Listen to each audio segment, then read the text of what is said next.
तीर्थ जाने के बाद स्नान कर कर ये मत सोचना कि मैंने पुण्य कमाया। पुण्य कब मिलेगा?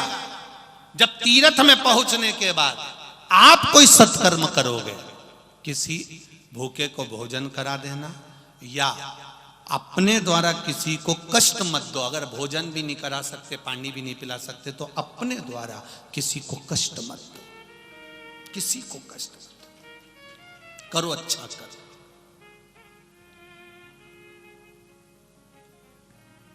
अच्छे कर्म में लग जाओ।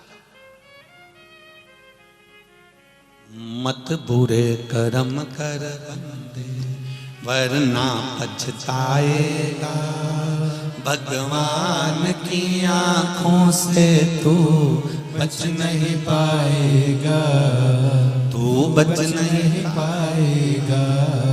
अरे ओ अज्ञानी मत करना दाई, तेरे कर्म का फल भी तू ही पाएगा, जैसा किया तूने तेरे आगे आएगा। मत बुरे कर्म कर बंदे वरना पछताएगा, भगवान की आंखों से तू बच नहीं पाएगा, तू बच नहीं पाएगा।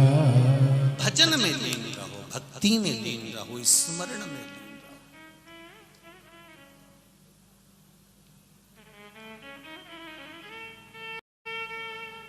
मंदिर जाते हो, पशुपति व्रत करते हो, पशुपति व्रत करने वाला पशुपति व्रत करके चला गया, तुमने व्रत नहीं करा पशुपति का मान लो, और तुम मंदिर चली गई और वहां पर बहुत सारा प्रसाद रखा हुआ है।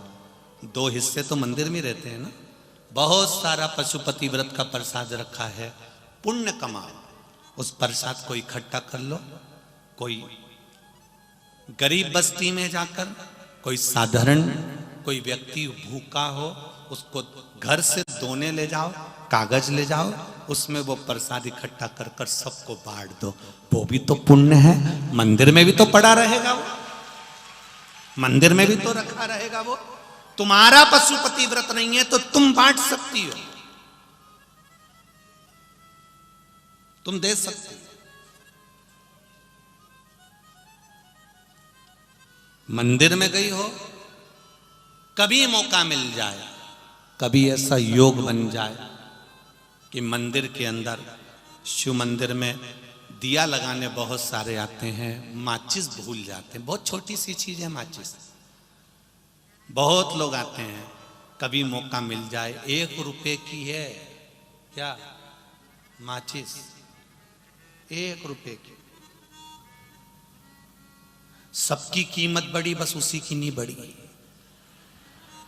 क्योंकि वो आग लगाना जानती है, इसलिए उसकी कीमत आज तक नहीं बढ़ी। वो 1 रुपए की है,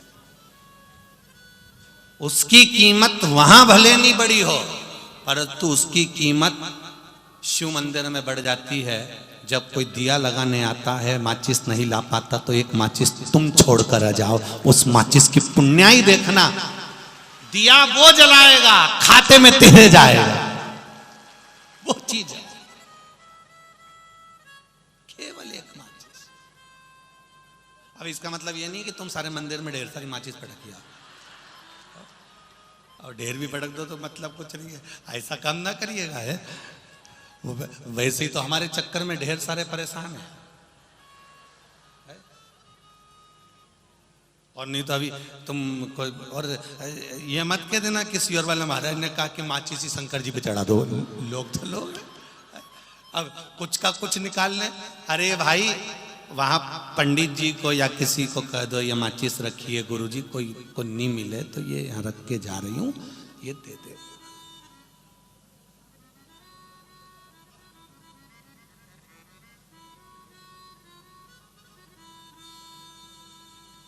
कुछ नहीं बने, कुछ नहीं। बेलपत्री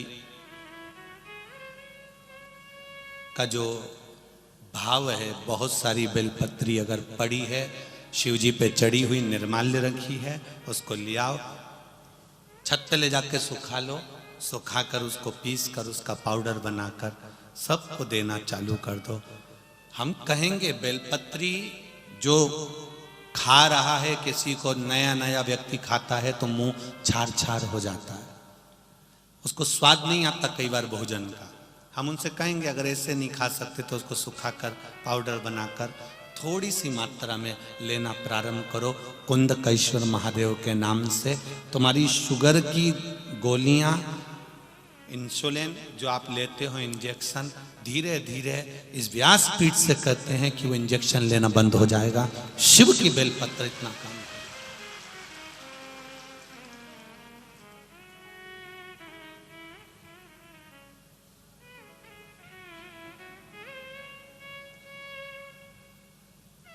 करो, भजन उसका। डॉक्टर को भी चेक करवाते रहो, उनकी दवाई नहीं छोड़ना, अपन को दवाई खाते रहो।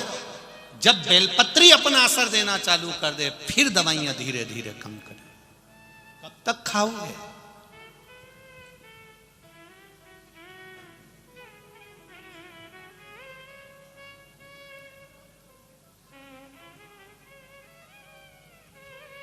इन पत्र में एक काम सौंप रहा हूं मैं मालेगांव के किसी भाई कार्यकर्ता को।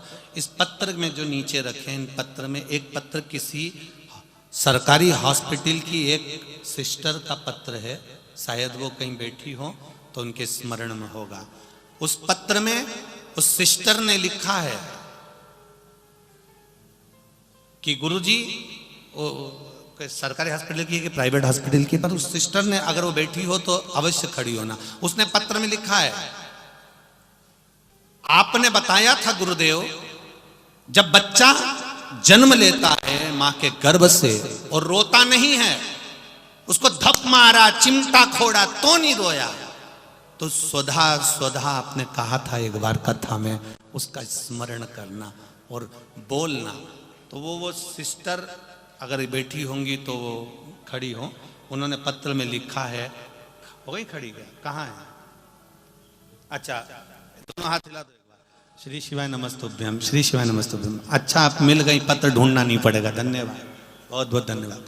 तो इन्होंने पत्र में लिखा कि हॉस्पिटल में जब बच्चा श्वास नहीं ले पाता, रोता नहीं है, रोता नहीं, चिमटी खोड़ी, धप मारा तो भी नहीं रोया, तब डॉक्टर भी आश्चर्य में पड़ जाते हैं। तब हम उस बच्चे के कान में, जैसा आपने कथा में कहा था, श्री शिवाय नमस्तुभ्यम और सुधा सुधा कहा और बच्चा रोना चालू कर देता है। ये प्रैक्टिकल उनके बताए उन्होंने, और वो लिख रही है पत्र में, एक बच्चे के साथ नहीं, कम से कम हमने कई बच्चों के साथ ये क्रिया करी और बच्चा रोना चालू कर देता है।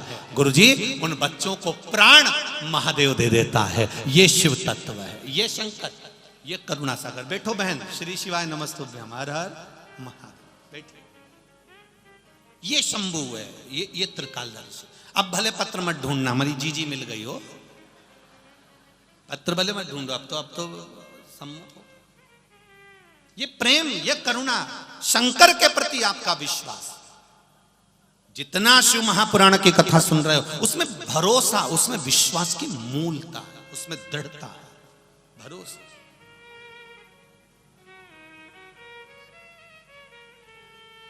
मैंने तेरे ही भरोसे, ओ बाबा तेरे ही भरोसे, हवा बिच उड़ती जावांगी, बाबा डोर हर तो छठी ना मैं कटी जावांगी, भोले मैं तेरी पतन, शंभो मैं तेरी पतन, हवा बिच उड़ती जावांगी, बाबा डोर हर तो छठी ना मैं कटी जावांगी।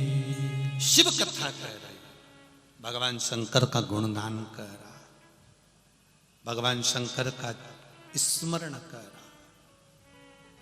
बहुत तीर्थ करने नहीं जा सकते, बहुत दूर तीर्थ करने नहीं जा सकते, तो तुम्हारे नगर में जब ऐसा शिव महापुराण का भव्य आयोजन हो तो समझ लेना सारे तीर्थ यहां आकर बस गए, सारे तीर्थ यहां आ गए। अब मुझे सेवा करना है, तैयारी करना है। शिव पुराण कोई भी कराए, पर मेरी तैयारी ये होगी कि मैं भी कुछ ना कुछ उसमें सहभागिता करूं, मैं भी उसमें कहीं ना कहीं कुछ एक गिलहरी अपने शरीर पर थोड़ा सा मिट्टी चिपकाकर जाकर सेतु पर गिरा देती है, उस गिलहरी जैसी सेवा मेरी भी हो जाएगी, मैं भी जाऊं,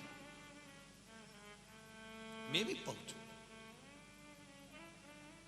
ये गिलहरी जैसी सेवा ही तो है आपकी। आप लोग जो सीहोर कुबेरेश्वर में दान देते हो, कहीं भोजन भंडारे में, कहीं वृद्धाश्रम बन रहा है, कहीं मंदिर निर्माण हो रहा है, कहीं रसोई घर चल रही है, 24 घंटे भोजन चलता रहता है, हजारों लोग रोज भोजन करते हैं, ये आपका जो सहभागिता आप देते हो, कुछ सहयोग करते हो, ये आपका पुण्य ही तो है। पर एक निवेदन हमने कल भी करा था, आज फिर कर रहा है। अभी अभी जो आस्था चैनल पर बारकोड चलाया जाता है, उस बारकोड को जब आप स्कैन करें तो उसमें पहले नाम देखना कि विठलेश सेवा समिति का नाम आए तो आप पैसे जमा करना, क्योंकि कोई 420 कर उसमें आस्था चैनल के उस प्रोमो में से ही उसने एक प्रोमो बना लिया और उसने अपना बारकोड लगा लिया है और वो व्यक्ति पूर्ण तरह से फरेब कर रहा है। तो निवेदन है आप सबसे, जितने लोग कथा सुन रहे हैं, हमारी ये बात को जनमानस तक अवश्य भेजना कि बारकोड का प्रयोग करने से पहले उसमें लिखा हुआ है कि विठलेश सेवा समिति है तो जमा करो, नहीं तो मत करो। स्मरण रहे आपका, चित्तवृत्ति। चाहे फेसबुक यूट्यूब पर भी अगर कोई पैसा जमा कर रहा है देखकर, बारकोड देखकर, तो वो भी अच्छे से देखे, उसमें समिति का नाम लिखा हो तो करिए, नहीं तो मत करिए। पुण्य को कमाइए, आनंद को कमाइए, सहभागिता। एक गिलास पानी भी अगर आप पिला रहे हो तो उसकी सहभागिता। कितना पुण्य कमाया। कल कथा में अपन ने सुना था कृतवर्मा का चरित्र। कितने बाण हुए थे? जम के बोलो, सब तैयारी में आए हो तुम तो है। कल एक दिल्ली की बहन ने पत्र में वो मैसेज करा सीहोर में, उन्होंने लिख कर भेजा, गुरुजी तुम भी नाटक से कम नहीं हो। और नाटक वाले जब एंड मोपे पर कोई बात विशेष होती है ना, वहीं पर नाटक को समाप्त करते हैं। अब एक बाण रह गया तो तुम्हें बता में क्या जा रहा था, वो बता देते तो हमारे टेंशन नहीं रहता। अब उसमें टेंशन की क्या जरूरत है। अब रात भर हम यही सोचते रहे वो तीसरा बाण कौन सा है, कौरव जीतेंगे कि पांडव जीतेंगे, क्योंकि अभी तक हमने महाभारत में देखा है कि पांडव जीते हैं। बाण कौन सा? उद्योग पर्व कह रहा है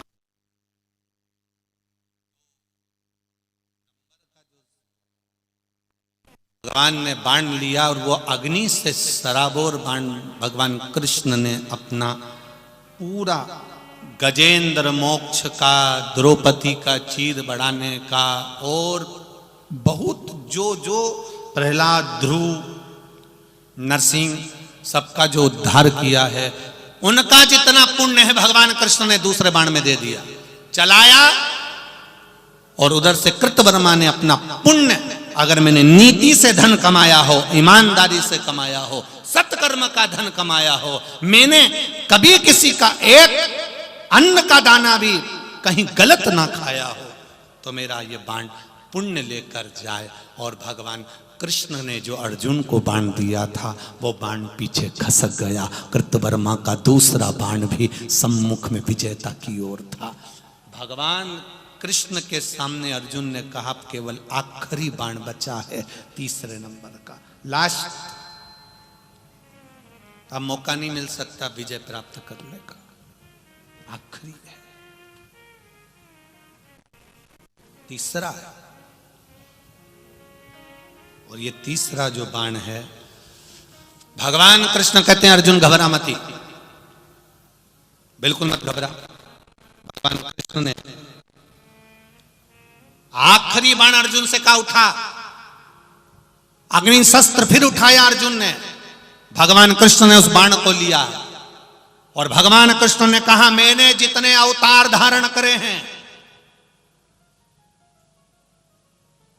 उन अवतार में मैंने जो पुण्य कमाया है, जनमानस का कल्याण कर कर, पृथ्वी का उत्थान कर कर, पृथ्वी को अपने दंतों पर उठाकर जो मैंने पुण्य कमाया है, जो मैंने आनंद कमाया है, वो सारा पुण्य इस बाण में चला जाए। आप देखो कितने अवतार का पुण्य उस बाण में दे दिया गया। आखिरी है, अंतिम।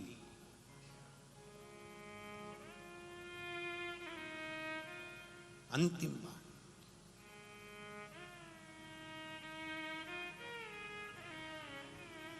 और कृतवर्मा ने देखा कि तीसरे नंबर का बाण है और सामने मेरे वसुदेव भगवान कृष्ण खड़े हैं। कृतवर्मा ने तीसरा बाण उठाया और स्मरण किया, मैं मेरे पिता राजा भोज की संतान, मेरे पिता ने शिव भक्ति करी है, मेरे दादा ने शिव भक्ति करी है। आज मेरे सम्मुख में मैंने कभी जीवन में बिना छल के, बिना कपट के, बिना झूठ और प्रपंच के अगर शिव का स्मरण करा हो, शिव मंदिर के शिखर का कभी दर्शन किया हो, शंकर पर कभी एक बूंद भी मैंने जल समर्पित करा हो, तो मेरा वो पुण्य यहां सम्मुख में आ जाए, सामने मेरा वो पुण्य सामने आए। और तीसरे नंबर का बाण जब कृतवर्मा ने छोड़ा, कृतवर्मा ने जब बाण छोड़ा, दोनों बाण सम्मुख में थे, 24 अवतार का पुण्य भी सामने था और शंकर भगवान पर चढ़ाया गया एक लोटे का पुण्य भी सामने था, शिखर के दर्शन का पुण्य भी सामने था, झूठ और कपट से परे जीवन का एक आनंद भी सामने था। दोनों बाण सम्मुख में रह गए, दोनों सम्मुख में रह गए, ना ये हटा ना वो हटा। आखिरी में देव अधिदेव महादेव हनुमान जी के रूप में जहां ध्वजा पर विराजमान थे, वो नीचे आकर स्वयं कहते हैं, हे वसुदेव, हे कन्हैया, हे ठाकुर, अब ये युद्ध समाप्त करो, क्योंकि इस युद्ध को समाप्त करना जरूरी है। तब धृतराष्ट्र और गांधारी ने कहा, पांडवों को इस राज्य को विराजमान कर दो। और कृतवर्मा ने अपना वो बाण वापिस लिया, अर्जुन ने वो बाण वापिस लिया। जरा विचार करना, लोग कहते हैं एक लोटा जल चढ़ाने से क्या होता है, लोग कहते हैं शिखर का दर्शन करने से क्या होता है, लोग कहते हैं भगवान शंकर का गुणगान करने से क्या होता है, दुनिया के लोग कहते हैं बेलपत्र चढ़ाने से क्या इतना सब कुछ काम हो जाता है। दुनिया के लोग कहते हैं कि एक बेलपत्र, मात्र एक बेलपत्र,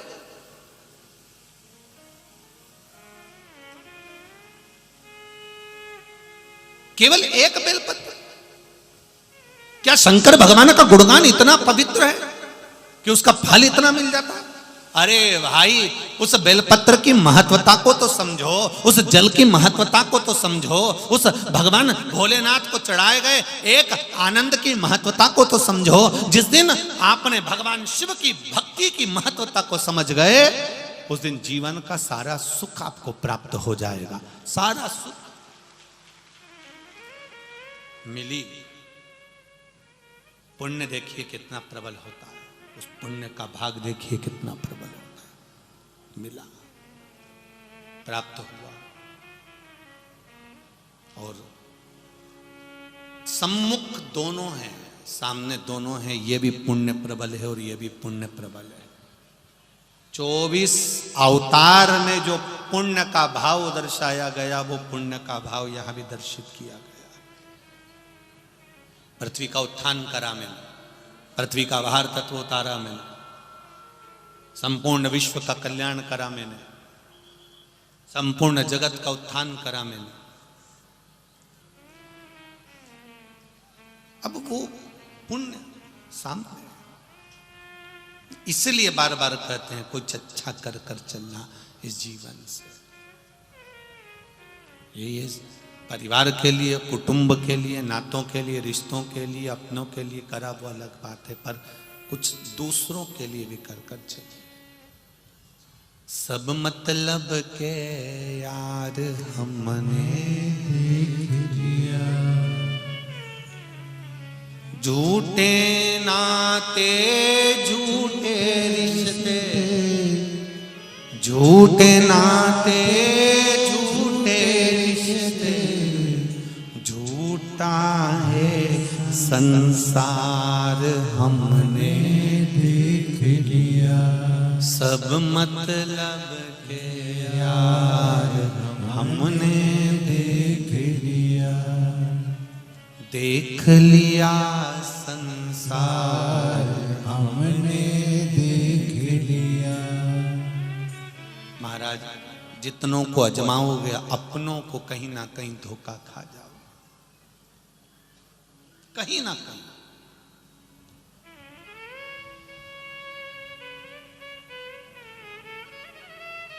कितना तप करा माता पार्वती जी ने। पितरों की 3 बेटियां, मैना, धन्या और कला। पितरों की 3 बेटियां हैं, मैना, धन्या और कला। केवल सनकादि ऋषि को मात्र इनके शरीर का वस्त्र लगा था और इनको श्राप लग गया था कि तुम पितृलोक से भूमि पर चली जाओगी, मृत्यु लोक में पहुंच जाओगी। केवल श्राप लगा, मृत्यु लोक में चले जाना, पृथ्वी पर जाना। पूछा हमारा उद्धार कैसे होगा? कहा उद्धार की बात करती हो तो तुम तीनों की गोद से 3 देवियां जन्म लेंगी और वो 3 देवियां संपूर्ण विश्व का कल्याण करेंगी।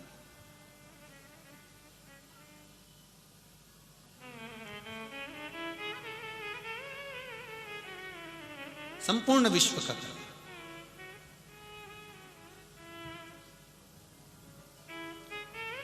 सात पाप होते हैं। कितने पाप हैं? 7। वैसे तो पाप अनगिनत हैं, पर हमारे जो शास्त्र कह रहे हैं, स्कंद पुराण कह रही है, 7 पाप ऐसे होते हैं, उसमें से एक पाप ऐसा होता है जिसका दंड यमराज नहीं देता, जिसका दंड स्वयं महादेव देते हैं। 7 पाप में से एक पाप का दंड स्वयं महादेव को देना पड़ता है। वो कौन सा पाप है? 7 पाप में से एक पाप ऐसा है, स्कंद पुराण कर रही है, स्कंद पुराण वर्णन कर रही है, 7 पाप में से एक पाप ऐसा है जिसका दंड यमराज नहीं देता, धर्मराज नहीं देता, चित्रगुप्त महाराज नहीं देते, नरक में जाकर नहीं भोगना पड़ता, स्वयं महाकाल उसका दंड देते हैं। और ऐसा ऐसा भुगताते हैं, ऐसा ऐसा भुगताते हैं कि शरीर भी रहता है और भोगना भी पड़ता है, कष्ट भी भोगना पड़ता है। वो केवल 7 पाप में से एक पाप है। और जिंदगी में उस पाप को याद रखना, वो 7 पाप में से कौन सा पाप है जिसका दंड स्वयं महादेव भुगताते हैं। अब लोग कहेंगे गुरुजी ये पाप का दंड तो यमराज को भुगताना चाहिए, धर्मराज को भुगताना चाहिए, चित्रगुप्त को भुगताना चाहिए, फिर भगवान महादेव क्यों भुगताते हैं? शंकर भगवान कर रहे हैं 7 पाप में से स्कंद पुराण कहती है एक पाप ऐसा है जिसका भोग भगवान देवाधिदेव महादेव मरने से पहले भुगता देते हैं, मृत्यु से पहले भुगताते हैं। वो कौन सा पाप है? किसी गर्भवती नारी को और रजो धर्म वाली नारी को, गाली बकने वाले व्यक्ति को, अपशब्द कहने वाले व्यक्ति को मरने से पहले शंकर भुगताता जरूर है, ये निश्चित है। कौन को? जम के बोलिए जरा, जरा जम के बोलो, जरा मालेगांव वालों, ये कथा बड़ी विचित्र है स्कंद पुराण की, जरा इसका स्मरण करिएगा। कौन को? गर्भवती नारी। कोई नारी गर्भ से है, कोई स्त्री गर्भ से है, उसको कोई ने अपशब्द कह दिया, गाली दे दिया, ताना दे दिया, खूब आड़ा टेढ़ा बोला, खूब गालियां दी, जिसने दिया वो तैयारी कर कर बैठ जाना कि मरने से पहले तुझे भुगतना पड़ेगा। कोई रजोधर्म से है, रजस्वला है, 7 दिन तक 5 दिन तक नारी काम नहीं कर पाती है, 5 दिन 7 दिन मंदिर में नहीं जाती है। रजो धर्म के समय पर अगर उस नारी को किसी ने गाली दी है, अपशब्द कहा है, ताने दिए हैं, कोई ने आड़ा टेढ़ा बोला है, उसको भुगतना पड़ता ही है। 7 पाप में से एक पाप ऐसा है जो महादेव मरने से पहले भुगता देता। मेरा माताओं से एक निवेदन है, देवरानी जेठानियों से भी निवेदन है, परिवार के लोगों से भी निवेदन है, जब नारी रजस्वला धर्म में रहे, रजो धर्म में रहे, 5 दिन वो काम नहीं कर पाती है, उस समय पर तुम्हारा मुंह नहीं फूलना चाहिए, तुम्हें अपशब्द नहीं कहना चाहिए। घर में अगर काम करना हो तो करो, नहीं तो अपशब्द मत करो। देवरानी रजो धर्म से हो गई, जेठानी का मुंह फूल गया। 4 बच्चों का रोटी में बनाऊं, टिफिन में बनाऊं, स्कूल में भेजूं, ये काम में करूं, वो काम में भेरूं, और ये महारानी जी बैठ गई। तैयारी कर ले कमला, तैयारी कर, तेरा क्या होगा रे कालिया, तैयारी।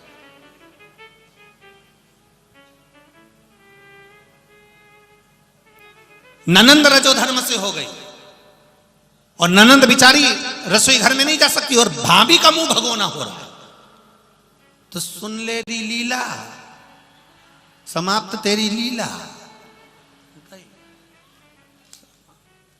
बहुत विचित्र शिव महापुराण की कथा है, इसको समझने वाला ही समझ सकता है। अब तुम सब बैठी बैठी सोच रही होगी मैं क्या करूं, कई कई तो बेचारी सोच में पड़ गई, अब क्या होगा, अब क्या होगा। कुछ नहीं, जो हो गया उसको भूल जाओ, अब नए सिरे से। अभी तक तुम्हें मालूम नहीं था कि 7 पाप में से एक पाप ये भी है, गर्भवती नारी को अपशब्द कहना या रजो धर्म वाली नारी को अपशब्द कहना। 7 पाप में से ये वाला पाप मेरे महादेव भुगताएं, उससे अच्छा है अब मैं कभी भी, भले मुझसे बनेगा उतना काम कर लूंगी, पर कभी मुंह नहीं फुलाऊंगी, कभी अपशब्द नहीं कहूंगी, कभी गाली नहीं, कभी आड़ा टेढ़ा नहीं बोलना। क्या विचार है री मालेगांव वाली?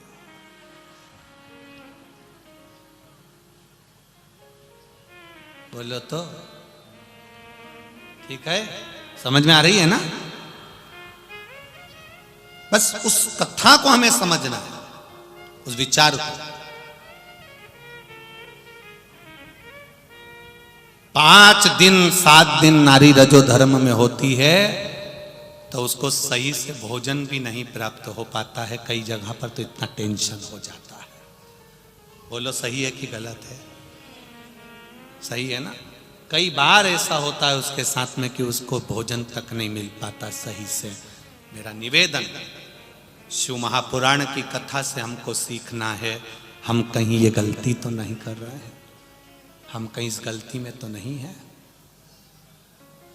श्रेष्ठ कर्म की ओर, श्रेष्ठ कथा करे।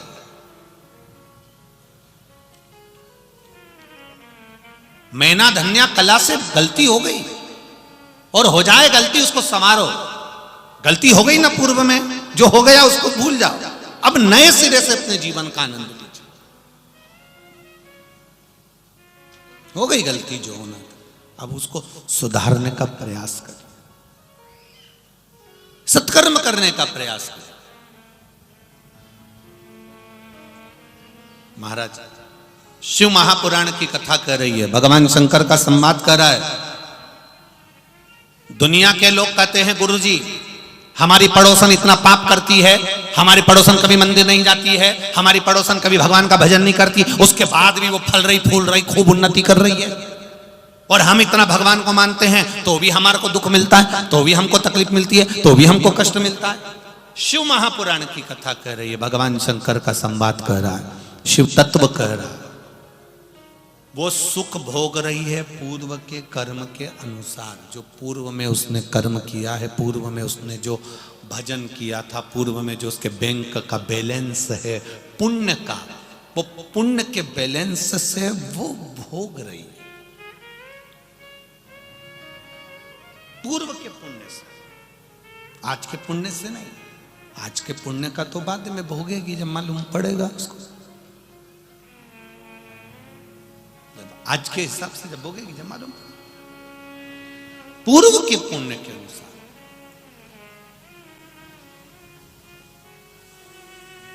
शंकर भगवान की कथा, भगवान देवादिदेव महादेव का चरित्र वर्णन कर, भगवान देवादिदेव महादेव का पावन चरित्र वर्णन कर रहा है। शिव तत्व शंकर भगवान का उद्बोधन कर रहा है। हमारे जीवन में किया गया मैना, धन्या और कला, ये तीन भगवान से विनती कर रही हैं, सनकादि ऋषियों से विनती कर रही हैं, भगवान शिव से निवेदन कर रही हैं, कृपा करिए हमारे जीवन की सार्थकता कैसे सिद्ध हो। कहा 3 देवियां गोदी में होंगी, वो तीनों देवी कल्याण करेगी, संसार सागर का उद्धार करेगी।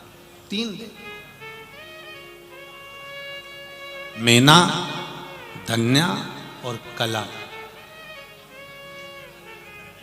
और वो मैना, धन्या, कला जो आनंद की राशि हैं, मैना, धन्या, कला जो सुख की राशि हैं, उनके गर्भ से 3 देवियां प्रकट होती हैं।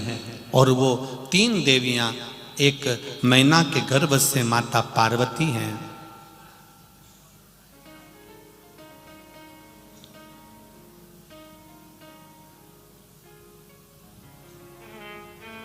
सुनैना जी के गर्भ से गोद में माता जानकी जी हैं, और कला कीर्ति के गोद में स्वयं राधिका जी है, राधा रानी है। ये सुख है हमारा, ये आनंद है हमारा, ये भक्ति है हमारी।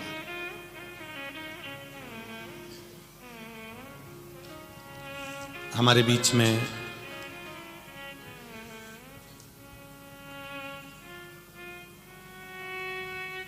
श्री कांत जी शिंदे जी, महाराष्ट्र के आदरणीय मुख्यमंत्री जी माननीय श्री एकनाथ जी शिंदे जी के सुपुत्र सांसद महोदय यहाँ पधारे हैं। एक बार जोरदार ताली बजाकर उनका स्वागत वंदन अभिनंदन। मैं आमंत्रित करूंगा कि आप आकर पोथी का पूजन एक बार कर ले। भगवान शिव,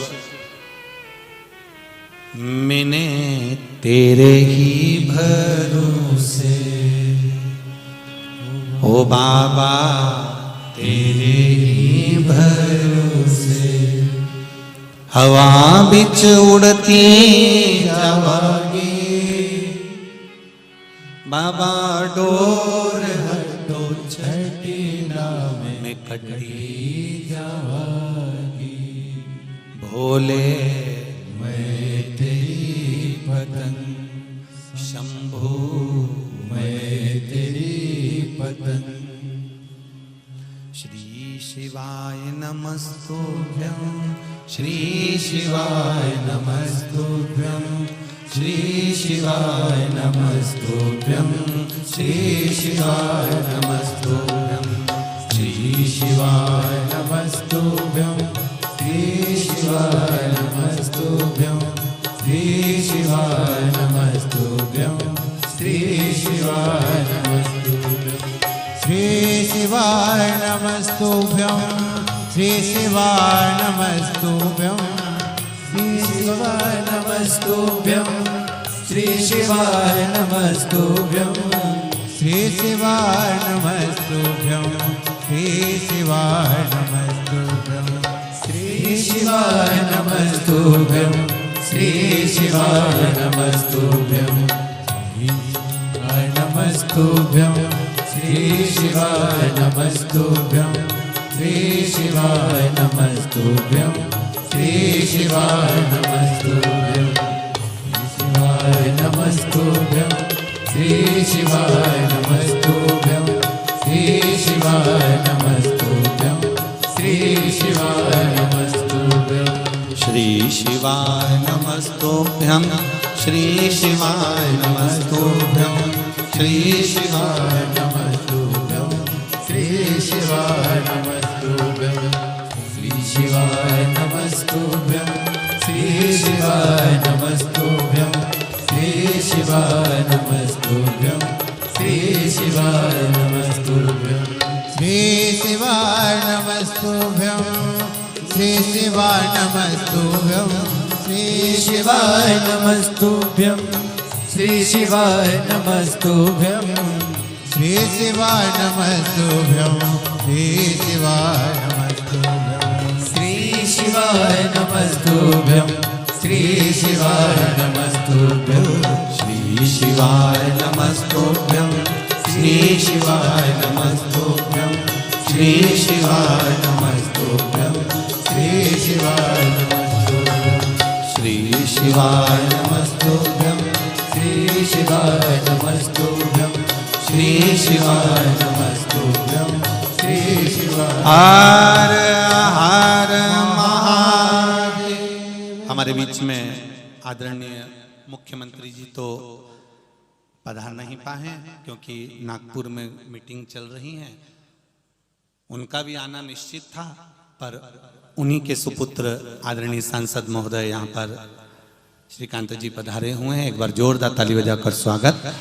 और मालेगांव का प्रेम और उनका आत्मीय आनंद है जो पधारे। दो शब्द आदरणीय श्रीकांत जी सिंधे जी से कहेंगे कि मालेगांव की इस पावन धरा पर कहें। धन्यवाद पंडित जी। श्री शिवाय नमस्तुभ्यम, हर हर महादेव। और आज इस मालेगांव की पावन धरती पर, आज जहाँ पर हमारा त्र्यंबकेश्वर भी नासिक में सभी का आशा स्थान है, और हर 12 वर्ष में वहाँ पर कुंभ मेला सजता है। मुझे लगता है कि आज यहाँ पर आकर एक अलग कुंभ मेला का जय हो एहसास जो है मुझे यहाँ पर मिला है।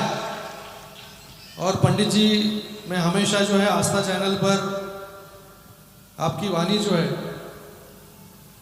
तो सुनता आया हूँ, लेकिन टीवी पर और यहाँ पर प्रत्यक्ष रूप में आने के बाद में यहाँ एक जन सागर पूरा लाखों लोग जो है यहाँ पर आपकी मधुर वाणी सुनने के लिए आए हैं। आप जो काम कर रहे हैं सनातन धर्म को आगे लेकर जाने का एक बड़ा महान कार्य है। और यहाँ पर मुझे दिख रहा है कि बहुत बड़े पैमाने पर यहाँ पर महिलाएं, मुझे लगता है कि सबसे ज़्यादा यहाँ पर बैठी है। जो माता बहनें जो हमारे आने वाले पीढ़ी को शिक्षित करती है, संस्कार देती है, उन पर जो है संस्कार करने का काम आपके माध्यम से यहाँ पर हो रहा है। और आने वाले समय में जो आने वाली पीढ़ी जो है हमारी, उसको हमारे संस्कार पता चले, हमारे शास्त्रों का अभ्यास हो। इसके लिए एक नेक काम जो आप यहाँ पर कर रहे हैं, उसके लिए मैं तहे दिल से पंडित जी आपका बहुत बहुत धन्यवाद अदा करता हूँ। और यहाँ पर मुझे आपने आमंत्रित किया और हमारे शिवसेना प्रमुख हिंदू हृदय सम्राट बाला साहब ठाकरे जी भी जो है वो हिंदुत्व के कड़े पाइक थे। हिंदुत्व को आगे लेके जाने का काम उन्होंने किया, और वही काम जो है हम सभी लोग आगे लेके जाने का हमारे माध्यम से हम लोग कर रहे हैं। फिर से एक बार पंडित जी आपका बहुत बहुत यहाँ पर धन्यवाद। आपने मुझे यहाँ पर बुलाया और सही पैमाने पर यहाँ पर आने के बाद एक अलग अनुभूति मुझे महसूस हुई। तो फिर से एक बार सभी का तहे दिल से धन्यवाद। जय हिंद, जय महाराष्ट्र। धन्यवाद आदरणीय सांसद महोदय। सबसे कम उम्र के सांसद महोदय हैं। एक बार जोरदार ताली बजाकर साधुवाद करें। बहुत बहुत साधुवाद का शिव कृपा।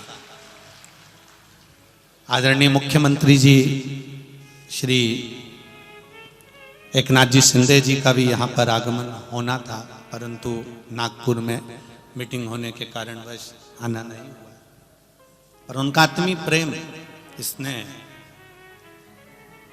शिव कृपा, भगवान शंकर की उदारता। शिव महापुराण की कथा कर रहे हैं, भगवान शंकर की पावन चरित्र कर रहा है। मैना धन्या कला, तीनों के गर्भ से 3 देवियां प्रकट हुई और तीनों देवियां सत्कर्म का मार्ग प्रशस्त करने वाली थी। भगवान शिव की एक आनंद का मार्ग प्रशस्त करने वाली थी। शिव कथा कह रही है, भगवान शंकर का पावन चरित्र कह रहा है। समय आता है मां पार्वती मैया के जन्म से पहले, प्रागट्यता से पहले मां सती का प्रागट्य होता है, और वो माता सती जो शिव भगवान की आराधना में लीन रहती हैं, पर उनका जो पिता है, उनके जो पिता हैं, वो भगवान शंकर से बैर भाव रखते हैं। एक बात पहले भी कथा में कही, आज फिर कर, निंदा चुगली एक ऐसा जहर है जिस जहर के कारणवश दूसरे का पाप हम अपने माथे पर ले लेते। एक बड़ा सुंदर संवाद होता है। एक राजा ने एक ब्राह्मणों का बहुत भोज रख दिया, और ब्राह्मणों का भोजन होना था। सारे ब्राह्मणों को भोजन करने के लिए बुलाया। सारे ब्राह्मण भोजन करने आए, उससे पहले अब इतना भोजन बनना है तो खुले में भोजन बन रहा था। अब खुले में अगर भोजन बन रहा है, इतना भोजन तैयार हो रहा है, तो वहां खीर बन रही थी, और खीर बनते बनते एक चील उड़ती हुई गई। उसने एक सांप को पकड़ा, और सांप को पकड़कर वो चील लेकर चल गया। सांप चील जब लेकर जा रही थी तो सांप ने विचार करा कि एक बार जम के फुनकारता हूं तो ये चील मुझे छोड़ देगी, और सांप ने जम के उसको फुनकारा, अपना विष उगला। विष उगला तो वो चील पर तो नहीं गया और चील को नहीं लगा, पर वो विष जो था, नीचे जो खीर बन रही थी उस खीर में वो विष गिर गया।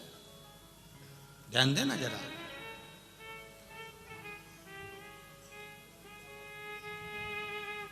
वो विष खीर में गिर गया। ब्राह्मणों का भोजन चल रहा था, हजारों ब्राह्मण भोजन करने आए थे, सब मर गए, सारे के सारे के प्राण चले गए।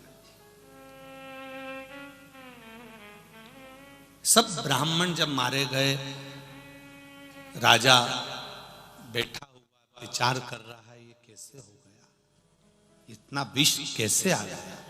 सांप का उगला हुआ विष खीर में गिरना, मरना। अब जितनी चिंता राजा को थी, उससे ज्यादा चिंता धर्मराज को थी। उधर यमराज, धर्मराज, चित्रगुप्त महाराज और सारे देवताओं ने मीटिंग करी, और मीटिंग कर कर विचार करा कि इतने हजारों ब्राह्मण मरे हैं, इन ब्राह्मणों के मरने की ब्राह्म हत्या, ब्राह्मण की हत्या का दोष किसको लगाया जाए?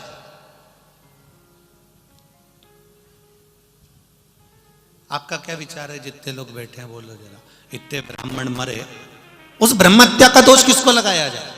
किसी ने कहा राजा ने ब्राह्मणों को भोजन करने बुलाया था तो राजा के ऊपर दोष आना चाहिए।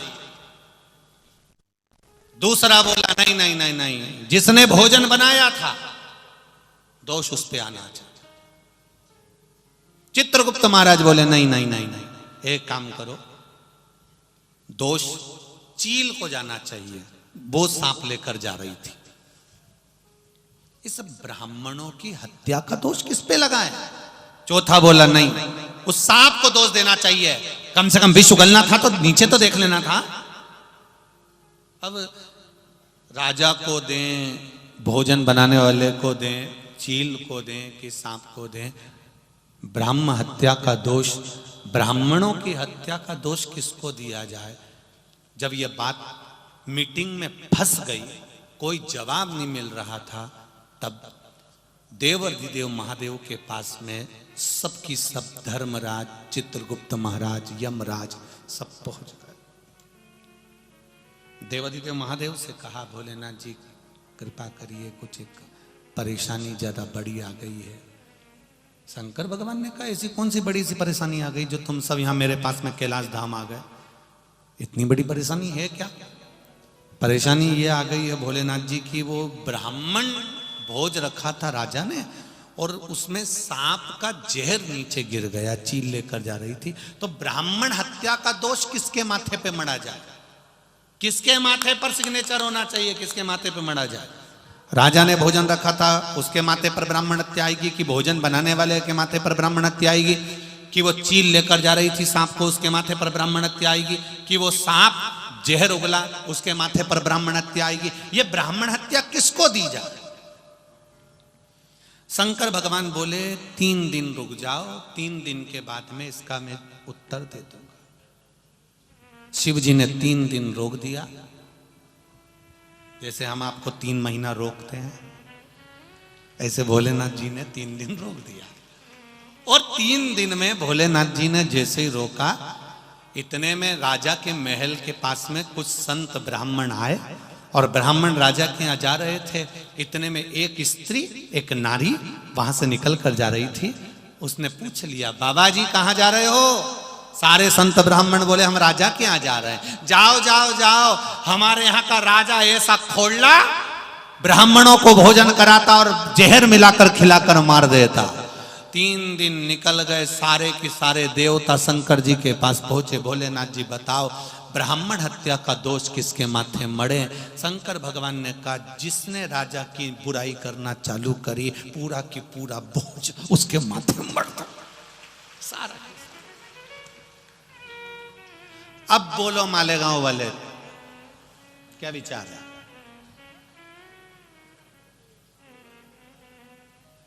निंदा हम जिसकी करते हैं, निंदा हम जिसकी कर रहे होते हैं, उसका पूरा पाप हमारे माथे पर चढ़ जाता है और हमारा पुण्य उसके माथे पर चला जाता है, पूरा पुण्य।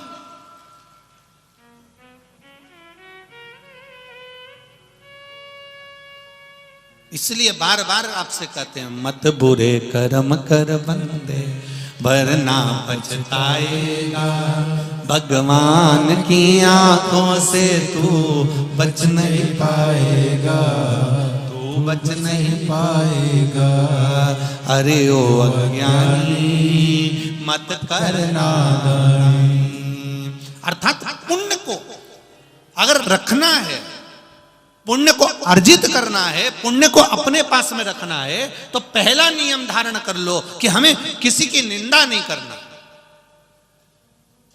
हमें बुराई नहीं करना। कोई शंकर की बुराई करे, कोई शिव महापुराण की बुराई करे, कोई शंकर के भक्त की बुराई करे, शिव तत्व की बुराई करे, कोई फेसबुक पर, यूट्यूब पर, गूगल पर, इंस्टाग्राम पर भी अगर गलत लिखे शंकर की कथा के लिए, शिव पुराण के लिए, शंकर के लिए या शिव स्तुति के लिए या शंकर के अनुमोदन के लिए कोई गलत लिख रहा है, तो या तो उसका जवाब ऐसा लिख कर दो, या फिर एक काम करो कि फिर वहां से अपने को डिलीट हो जाना, अपने को वहां रहना ही नहीं। क्योंकि निंदा करने वाले से ज्यादा पापी होता है निंदा सुनने वाला, वो महापापी की गिनती में आ जाता है। हमें नहीं करना। कल कथा में कहा था, धर्म की और देश की और महादेव की निंदा कभी जिंदगी में नहीं सुनना। हम निंदा सुनने के लिए थोड़ी ना पैदा हुआ। कई लोग व्यासपीठ पर बैठकर भी निंदा में लगे रहते हैं 24 घंटे। कई लोग कथा कह रहे हैं, व्यासपीठ पर बैठे हैं, उसके बाद भी निंदा में लगे हुए हैं। उन्होंने ऐसा कह दिया, उन्होंने वैसा कह दिया, अपने अपनी पीठ पर बैठे हैं, धर्म ध्वज बनकर बैठे हैं, बड़े बड़े सिंहासन पर बैठे हैं, तो भी निंदा से पीछे नहीं हटे। क्यों निंदा करना भाई?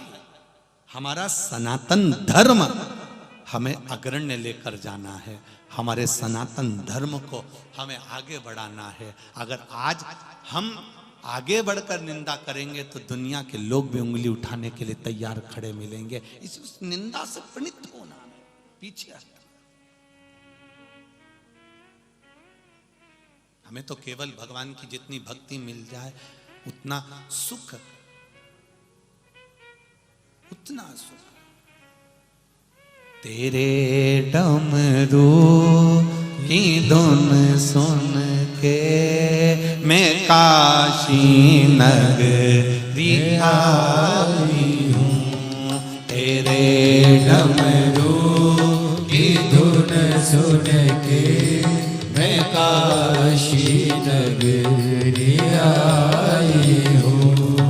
तेरे डमरू की धुन सुन के मैं काशी नगरी आई हूँ। तेरे डमरू की धुन सुन के मैं काशी नगरी आई हूँ। मैं काशी नगरी आई हूँ। मैं काशी नगरी आई हूँ। काशी नगरी आई हूँ। मैं काशी नगरी आई हूँ। मेरे भोले ओ बम बोले मैं काशी नगरी आई हूँ। मेरे भोले ओ बम भोले मैं काशी नगरी आई हूँ।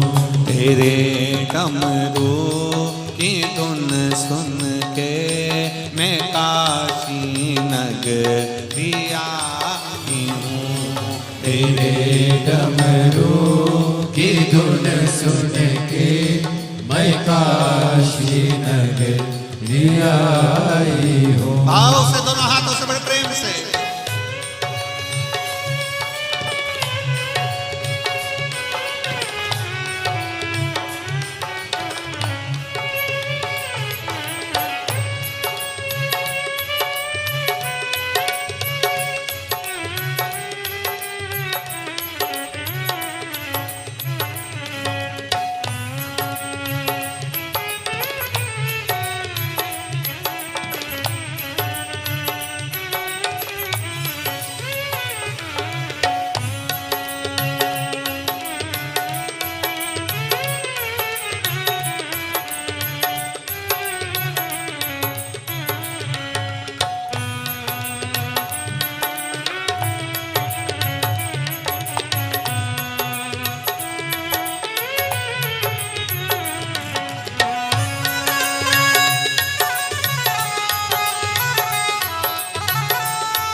जय हो।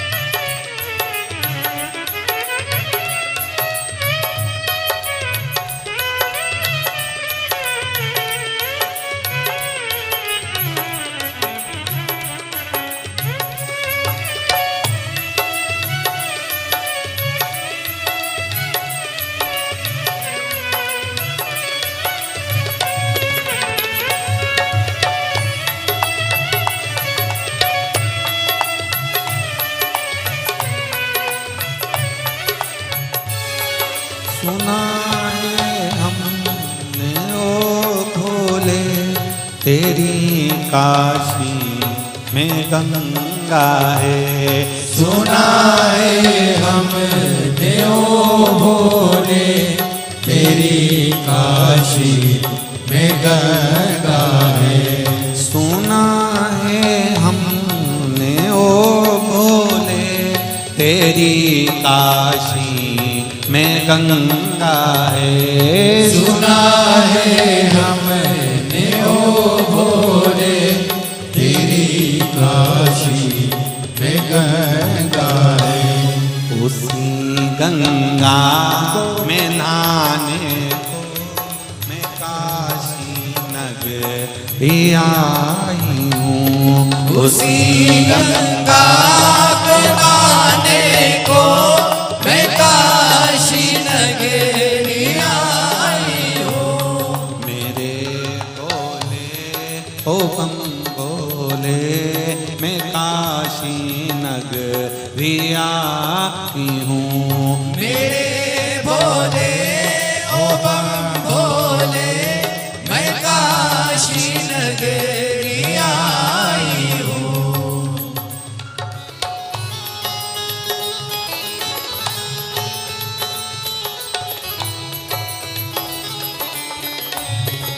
भोले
तेरी काशी में मुक्ति है। सुना है हमने ओ भोले तेरी काशी में मुक्ति है।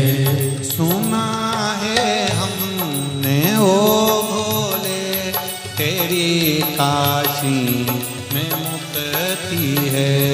सुना है हमने ओ भोले तेरी काशी में मुक्ति है।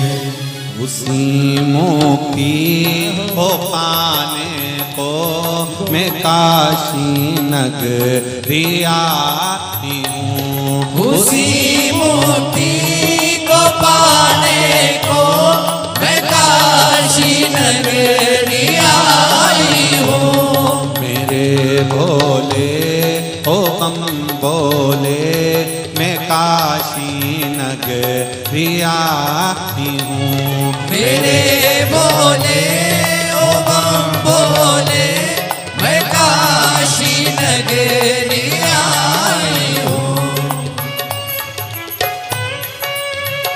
हरि बोल।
सुना है हमने ओ भोले तेरी काशी में गौरा है।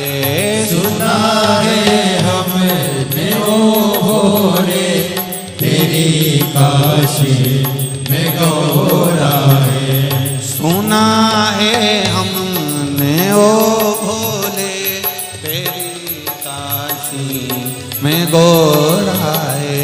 सुना है हमने ओ भोले तेरी काशी में गौरा है। उसी गौरा को पाने को मैं काशी नगरी आई हूँ। उसी गौरा को पाने को मैं काशी नगरी आई हूँ। मेरे भोले ओ बम बोले मैं काशी नगरी आई हूँ। मेरे बोले ओ बम बोले मैं काशी नगरी आई हूँ। मेरे भोले ओ बम बोले मैं काशी नगरी आई हूँ। मेरे बोले ओ बम बोले मैं काशी नगरी आई हूँ। मैं काशी नगरी आई हूँ। मैं काशी नगरी आई हूँ। मैं काशी नगरी आई मैं काशी नगरी आई हूँ। हर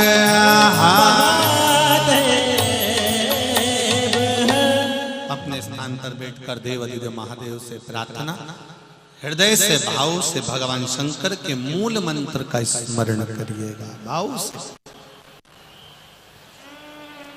दिल से अपने स्थान पर बैठकर भगवान शंकर के मूल मंत्र का स्मरण करिए। भाव से, दिल से करिए। श्री शिवाय नमस्तुभ्यं। श्री, प्रेशर खोलिए, प्रेशर।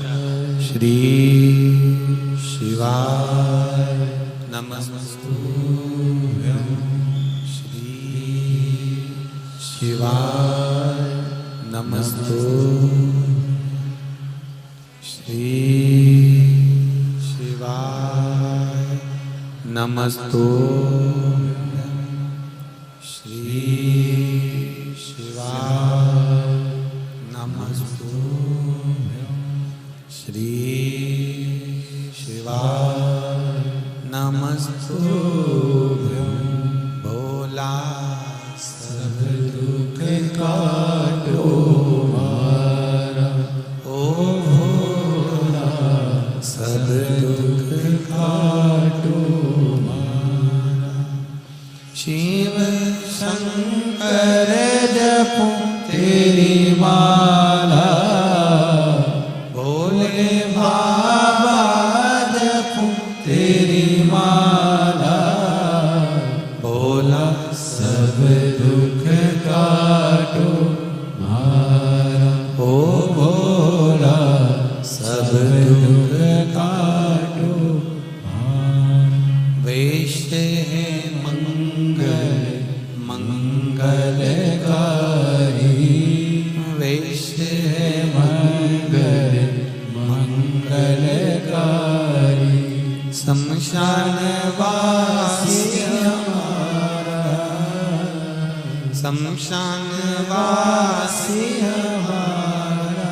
भोला सब दुख काटो मारा, ओ भोला सब दुख काटो मारा। शिव कथा कर रही है, भगवान शंकर का संवाद कर रहा है। शिव महापुराण की कथा वर्णन कर रही है। जीवन में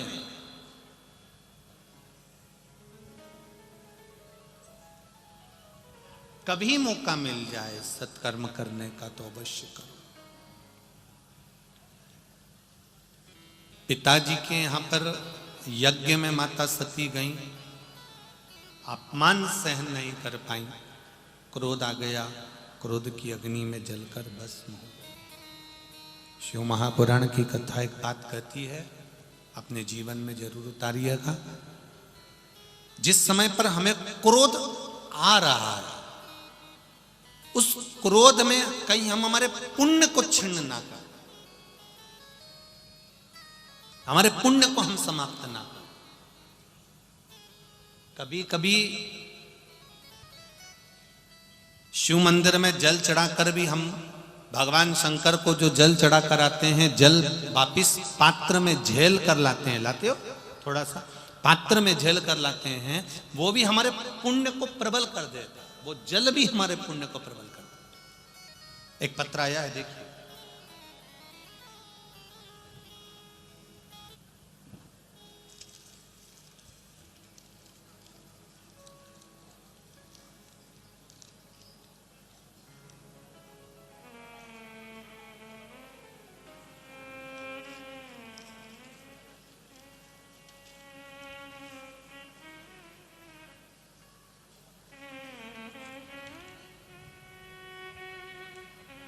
माया विलास गोसावी नासिक से हैं। कहीं बैठे हों तो हाथ हिलाइएगा, कहीं बैठे हों तो हाथ हिलाइएगा। माया विलास गोसावी नासिक, इन्होंने पत्र में लिखा है, कहीं बैठे हों तो अवश्य हाथ हिलाइएगा, कि मेरे भोलेनाथ जी की कृपा किसको कहते हैं गुरुदेव। मेरे पति को डॉक्टरों ने सोरायसिस की बीमारी बता दी थी, पूरे शरीर में खुजली होती थी, खाल निकलती रहती थी।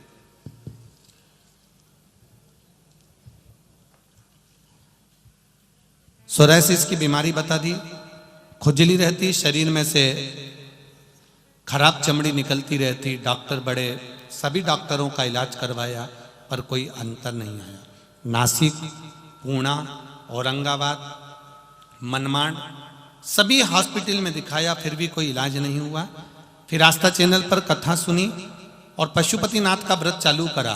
भगवान पर चढ़ाया हुआ एक लोटा जल लाती, शिवजी को चढ़ाती, वही जल लेकर आ जाती, और वो जल भगवान शंकर को कहकर औषधि के रूप में कुंदकेश्वर महादेव का नाम लेकर आती, कुंदकेश्वर महादेव का नाम लेकर आती, बेलपत्री लाती, और बाबा की कृपा से मैं अपने पति को दे देती। बाबा की कृपा ऐसी हुई गुरुदेव कि जो दवाइयां कहीं काम नहीं करी, वो बेलपत्री ने काम कर दिया, और मेरे पति आज पूर्ण तरह से ठीक हो चुके हैं। यहाँ कथा में प्रणाम करने के लिए आए हैं। कहीं बैठे हो तो अवश्य हाथ हिलाइएगा। श्री शिवाय नमस्ते। बैठे हैं इधर, शंकर भगवान की जय हो। हर हर महादेव। एक पत्र और बड़ा सुंदर देखिए गुरुजी।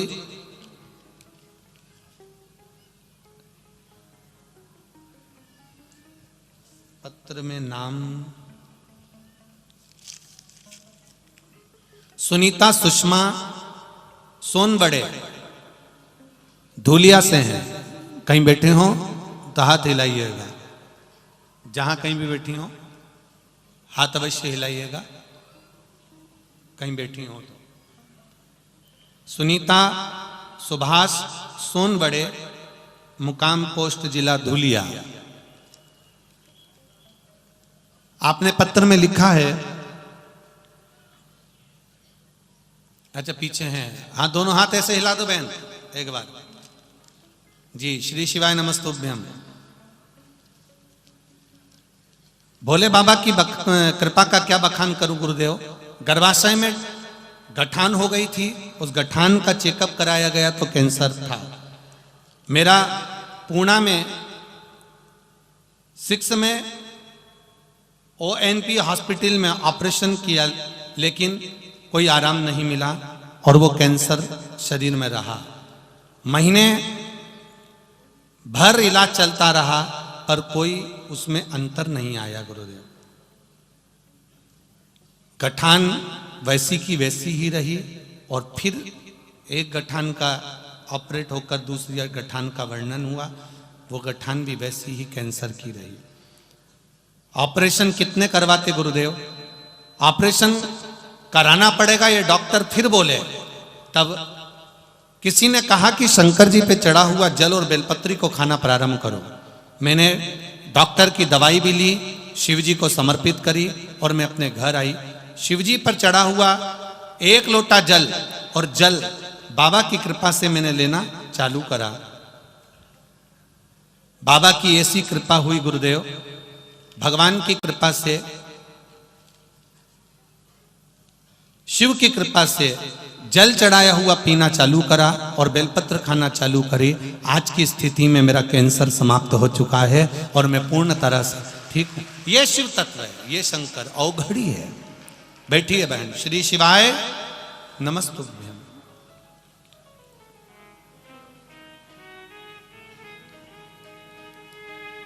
एक पत्र और बड़ा सुंदर आया, देखिए। पत्र तो सभी सुंदर हैं।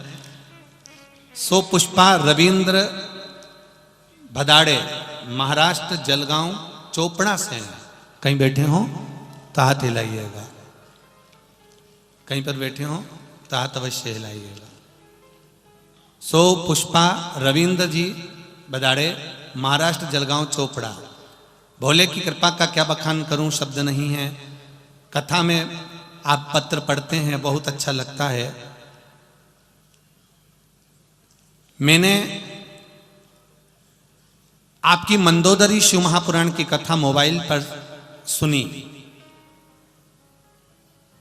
बाबा की कृपा से मेरे यहां संतान नहीं थी और बाबा ने ऐसी कृपा करी, मैंने मोबाइल के सामने ही संकल्प ले लिया कि मैंने 7 दिन की पूरी कथा सुन रही हूं। बाबा ऐसी कृपा करना। बाबा मेरी बेटी के घर संतान नहीं थी तो बाबा ऐसी कृपा करना कि उसके संतान हो जाए। और बाबा की कृपा ऐसी हुई। कथा सुनी, आपने सफेद आंकड़े की जड़ का प्रयोग बताया और मैंने बेटी से वो प्रयोग करवाया। बाबा की कृपा से मात्र कथा सुनने के 7 दिन ही बीते थे और मेरी बेटी की खुशखबरी आ गई और बाबा की कृपा से उसको संतान है। ये शिव कृपा है। बाबा प्रणाम करने के लिए आए। दम ले रहा है माइक, जरा देखिए। शिव कथा कह रही है, शिव महापुराण की कथा वर्णन कर रही है। जिस भाव से आप बाबा को रिझा रहे हो, जितने हृदय से, जितने आनंद से, जितने चित्त से आप देवादिदेव महादेव को रिझा रहे हो, उसका फल अवश्य प्राप्त होता है। सती मैया ने देखा कि यहां कोई मेरे पति का कोई स्थान नहीं है। थोड़ा क्रोध जाग गया, थोड़ा क्रोध।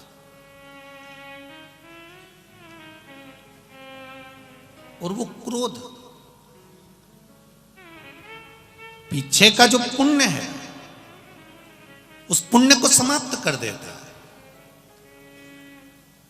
जब व्यक्ति क्रोध में आता है, गुस्से में आता है, तो उसका जो पूर्व का करा गया पुण्य है, सत्कर्म है, भजन है, आनंद है, दान है, वो सब समाप्त कर देता है। आप अंदाजा लगाइएगा थोड़ा सा। एक घर में बहू और सास से अपन इस बात को समझें।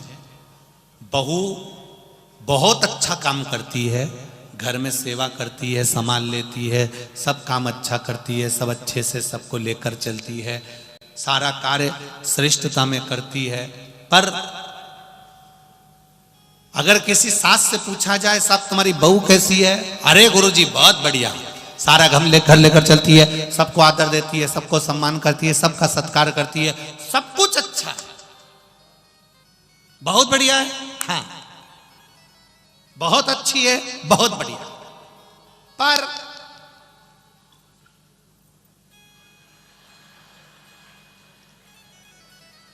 समझ गए? अरे बोलो तो। वैसे तो तुम मालेगांव के हो, जल्दी समझ जाते हो।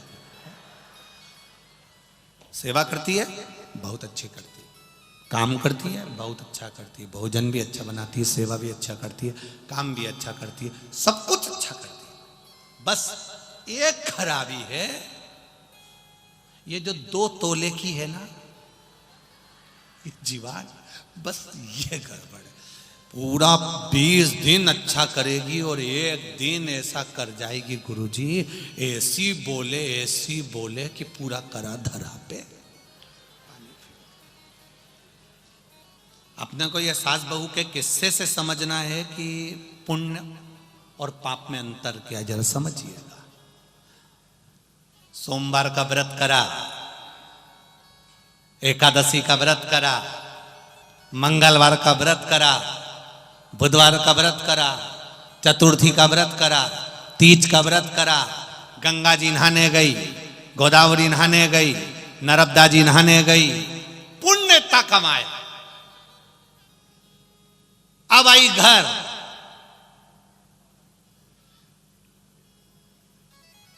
तुम्हारे बाप के यहां से आया था,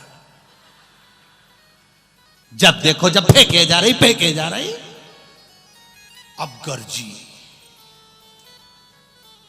क्या नहा के आई थी? बोलो बोलो, जम के बोलो। गंगा, गोदावरी, नर्मदा, छिपरा सब नहा के आई, तीरथ करके आई।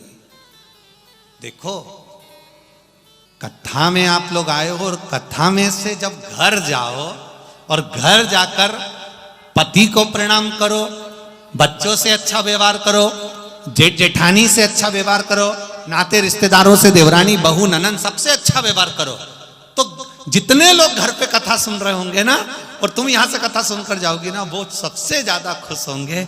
जब से हमारी अम्मा आई तब से बदली बदली नजर आ रही है, तो कथा का असर लगेगा। और मालूम पड़े कथा सुनने के बाद तुम जैसे थे